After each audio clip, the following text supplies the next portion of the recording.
bye bino ng'omulenzi avuddeyo ekiro. Tegera bulungi. Ebibala bye baasibye boogerako. For results zitwakalabako. Mulenzi kuteebwa. Ibra yavuddeyo. Era bwe yatuuse ku fango ne bamusalira keeki ne bamuyozayooza. Namulabye ng'akoze video nga musanyufu. Sooka omumpe.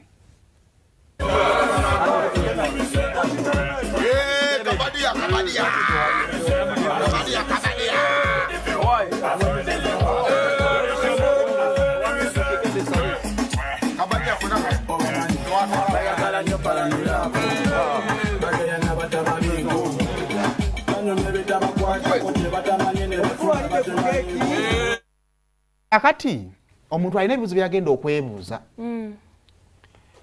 Twakwatelabidde if we compile video za Bajjo byabadde ayogerera alien scheme emabegako byabadde amwogerera emabegako ne tucompile nga netwetaka video akalaga byonna binanga bibadde bitambula okuva ku Nkwakyo festival bagisazaamu byabadde amwogerera ku live za TikTok mubimanyi kubanga mu kumutimbagano mubeerako n'aba screen recording kiki ekiyinza okubanga kyagonzezza Bajjo omwana ono n'afuluma kubanga ekisooka yabadde enkwaso gy'alina okusooka omwana okufuluma kuleke okuba nti Bajjo tonnaddamu muwulira ng'anyega yadde nga kakati basonya njagala kubategeezayo ekintu kimu ali ku kyeyo kikwate n'emikono ebiri okinyweze balekera no kiyita ekyeyo ebeere broom okole nnyo ebikwatako kubanga mugenda wemula abantu abagenda obbasondera okubajja ku kyeyo gye muli namwe bannayuganda mugenda kuwemula abali ku kyeyo abalina okubaweereza kasente nga muli ogenda vumira abantu ku wifi ya baaba naye nga bemuvumira bonna bali ku byabwe kubanga nze bye sijja kwogera wano ekyamazima Bajjo omusango yabadde agulina kyekiyinza okugonza Bajjo okuta omusango awo wakulu munno nze mbabuulira ekiyinza okugonza Bajjo omusango gw'abadde alina kubanga nze bwe ntula mu vidiyo emabega wezibadde ziri nga Bajjo anoonyayo olunaku olu property destruction trespass ekyemisango mingi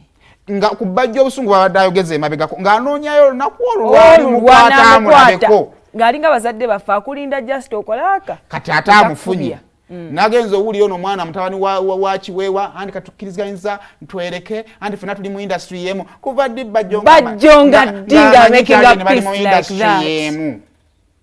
hey katulinde ekinavaayo kati kubamu abeekubye abeevumye abeekoze ki nga Bajjo mbadde nsaba bw'oba ogoba musajja munno lekamu ezinakola ki ezinaakuza naddala mmwe abali innocent because omuntu wambigola banga avuma naye ngaavuma innocence part of life nga yayagala nnyo ng'omulala talina kyamanyi amanyiko just kungulu awo nze bwe nkirekedde musango gw'abasajja mukole ki naye njagala kumaliza bwe nti gavumenti eno ensi gye tulimu erimu amaki amateeka stop setting precedences ezigenda okutuleetera okudawutinga amateeka okukyamya ensi eno mulekera okusettinga precedences ezigenda okukyamya ensi eno kubena ensi amateeka egakola ki egalina tegamanyi ate nga n'okugamanyi mugakola ki togamanyi byonna mubikole nga bwe mubyagala naye temusettinga precedences embi effujjo teririna kubaako nawa we lirina kubeera ku njuyi zombi amateeka galeme kwekubiira naye muba musazeewo biwugula mubiwugule mu magezi muleme kusetinga precedences zirabika oba ontegeera kati omuvubuka oyo eyakutte ejjinya nadda mu maaso g'emmundu temumanyi bavubuka balala bawaganyaza nti kisoboka jo naade wano nga ndaba Florence agamba bannange omuntu bw'afa omulundi afa omulundi ogwo ofa oluto tetukyakumanyi gwe basibye bamusiba nali njogera ne Makko we baba basiba kati because bali ba presenter atenga embozi yabwe yali ekoza amawulire osi n'abayita atenga bali basibye njala n'abagulirawo soda n'ebyokulya nembigambo yabagamba wano wemuzze tewali serebo